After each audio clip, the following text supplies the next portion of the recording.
Now, before we end the podcast, there's another company that's getting into your pocket in another sneaky way, and it's Tesla. Yes. So we've talked about Tesla before on this podcast, and I'm excited about the Model 3 because it's $35,000, which is actually kind of affordable for a fancy car like that. Here's the thing, though. This week, they pulled that off of their website. Now, you can still buy the $35,000 model, but you have to call in or you have to go into one of those shops that they were supposedly going to close to make this possible. Remember that? Mm. So they're changing up their retail strategy once again. And here's the problem. They say that they're doing this to make it better for people. They're saying that the cheapest Model 3 ordered online will now include Tesla's Autopilot, driver assistance system, and a longer battery range. And these features increase it up to 39,500, so about 40 grand. And so they said simplifying these choices have actually made it cheaper and more affordable for the user because before, with all of these same features, it was $40,500. So you're really saving $1,000. Here's the thing that's frustrating. Are you going to pay an extra $6,000 for extra battery life and the autopilot features, Matt, if you were to purchase it? Well, actually, good question because I actually was pricing it out with those things. So for me, the Tesla has a few things that really attract me to it. The cheap person in me says, I don't want to pay for gas anymore, especially with how ridiculously overpriced it is considering the price of oil. How much are you paying for it a liter there? We are currently at, I think, $1.17, and Edmonton's one of the cheapest places in Canada. So $1.17 a liter, and we have quite a bit of tax on there. So we have a carbon levy that's recently come and hit us here in Alberta, and there's all the taxes as well. So we're paying a lot of money per liter, considering where the price of oil a barrel is.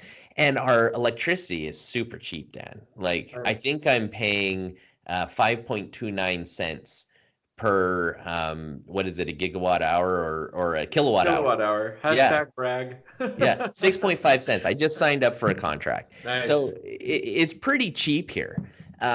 So that has me interested, but also, Dan, it's the technology in these cars. It's the autopilot that really draws me to it. You know how I'm addicted to technology. Making the that's Y why we have chromosome go crazy. Yeah, I know. My Y chromosome is like, yeah. The little boy in me is like, this is the best remote control car. I can summon it when I'm at Walmart. I could be in the lineup and it will be waiting for me. I mean, oh man, and you would almost be kicking yourself, right? Because it's the same car. I mean, it's not like it's a different car. You just paid $6,000 less for it, and they disabled a bunch of stuff on it, that's right? exactly. It's the same car, and you're not going to hack it like you'd hack a computer. Like guaranteed, if Apple released a computer that was the same computer but had a ton of extra cool stuff, I'd find a hack online.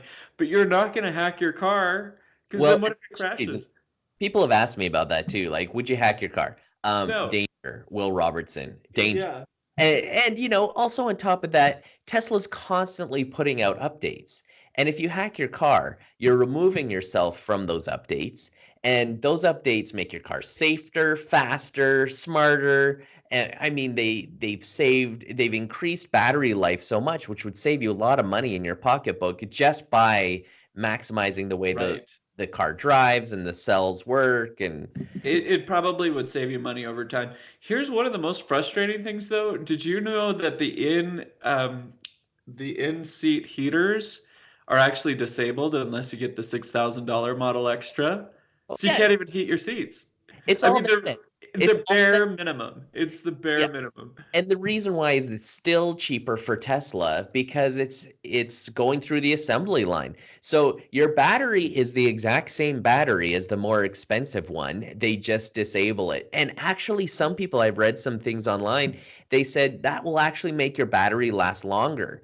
Because with your lithium-ion batteries, you don't want to charge it all the way up to 100% unless you're going to do a long drive. You want to keep it hovering somewhere between 50 and 70%, and that just extends the life of your battery. So they're saying if you're going to get a Tesla that's already software locked down for a smaller percentage, say 70%, you never have to worry about overcharging it because you can't. Right. because it's locked down. So they're saying that's actually kind of a good thing. Another thing that I like about this is the original $35,000 model wasn't going to come with all the extras. It wasn't going to get that big um, giant roof made out of glass. Now it does. It does. It was going to get a cheap cloth interior. Now it doesn't. It was, so the interior was supposed to be cheaper. It's not going to. Now you still have to pay for those things other than the interior, but the interior is kind of a free upgrade. Well, I have some crazy things to tell you about what their plans are. Yeah. So, Do it. uh, get this. So they said they're going to start leasing the Model 3, which is cool because a lot of people can't afford $40,000, but maybe they could afford a $500 payment. I don't know how much it's going to be, but I'm guessing probably around 500-600, right? So let's say you're paying that every month. Here's the negative thing. They said after you're done the lease, you can't buy it out. Like right now, if you lease a car, which actually is a really dumb idea, never do that. But if you lease a car at the end, you can buy it outright. Here's what they're going to do.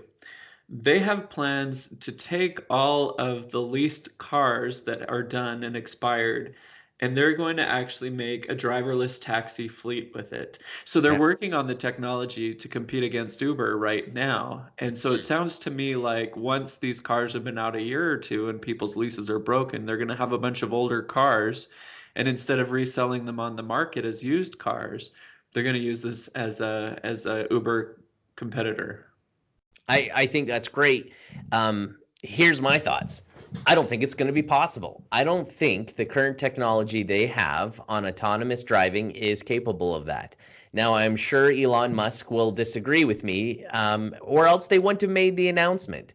But they probably have to refurbish the cars somehow. So if you lease it now, I think with the current technology that they're building into these Model 3s, I don't think it's capable of full autonomous driving. I just don't think it is. But in the future, say maybe when your lease is up in 3 to 5 years, perhaps they'll just put a few more cameras, software updates, and away you go.